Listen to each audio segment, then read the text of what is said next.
Para pekerja dari Cina yang berada di lokasi pun menjadi sasaran amukan massa. Aparat kepolisian yang kalah jumlah dengan massa kewalahan. Mereka berusaha menyelamatkan para TKA dari amuk warga.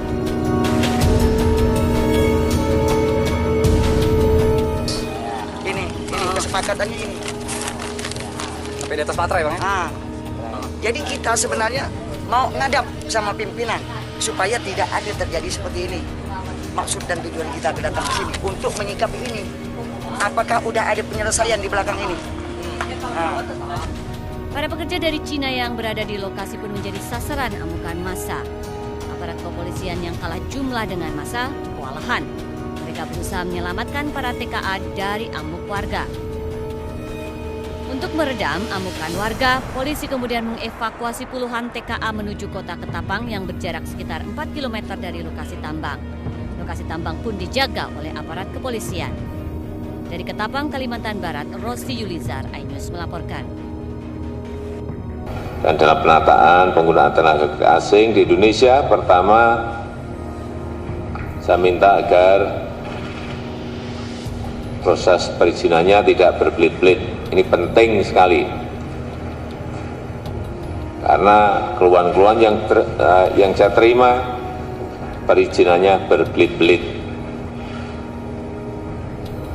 Agar prosedurnya dibuat lebih sederhana dalam pengajuan rencana pengajuan tenaga kerja asing, RPTKA, izin penempatan tenaga asing atau IPTA maupun VITAS, visa tinggal terbatas, dan izin tinggal terbatas.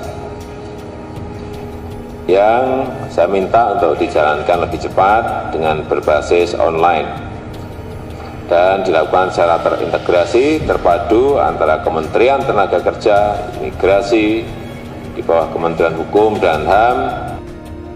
Sementara itu, Kementerian Tenaga Kerja mengaku akan menata izin tenaga kerja asing, termasuk mempermudah izin tenaga kerja asing yang ahli, karena selama ini ada sejumlah syarat yang mempersulit izin tersebut keluar, termasuk pengawasan terhadap tenaga kerja. Bahwa persoalan TKA ini perizinannya akan ditata biar lebih cepat, bisa lebih baik, tapi tetap skema pengendaliannya jelas.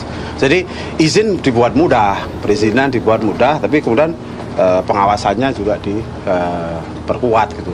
Jangan sampai kemudian terbalik, misalnya izinnya ruwet, pengawasannya lemah. Nah itu kan malah terbalik.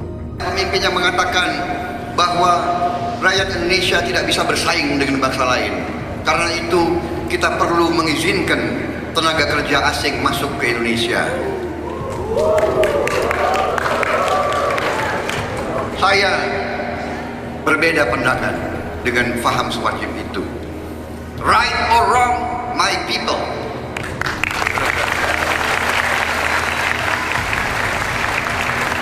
Handal tidak handal, rakyat kita. Lemah atau kuat, rakyat kita. Kalau rakyat kita lemah,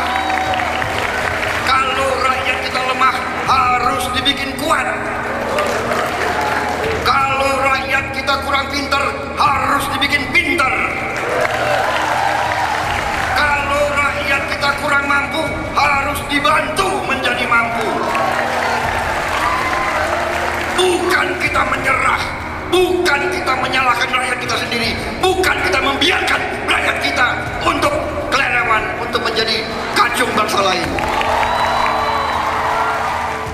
1% dari rakyat Indonesia menguasai 80% tanah negara.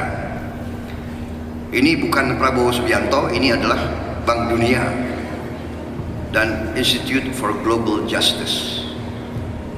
Lebih parah lagi, baru keluar angka ya, 4 keluarga, 1, 2, 3, 4 ya. Nggak sampai satu tangan, 4 keluarga memiliki kekayaan lebih dari 100 juta rakyat Indonesia. 4 keluarga kekayaannya lebih dari 100 juta rakyat Indonesia. Dan saya kira 4 keluarga itu hari ini nggak ada di ruangan ini. Kira-kira the 4 richest billionaires in Indonesia have more wealth than the poorest 100 million combined. Saudara-saudara, ini fakta, data, angka, ya.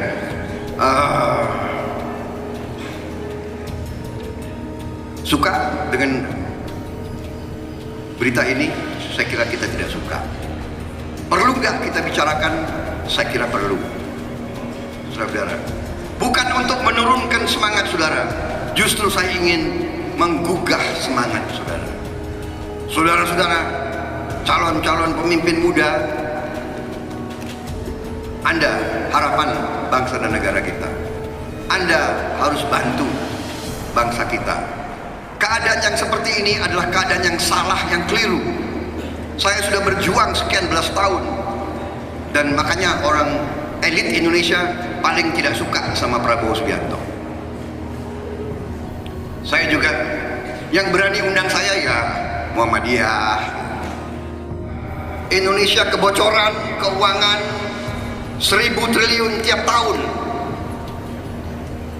80 miliar dolar tiap tahun, dan saya diejek, dan saya dicemohkan, dan saya dihujat.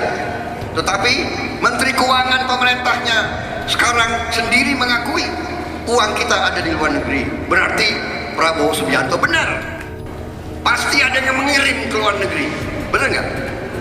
Tidak pakai lampu Aladin, simsalabim, kirim uang ke Singapura.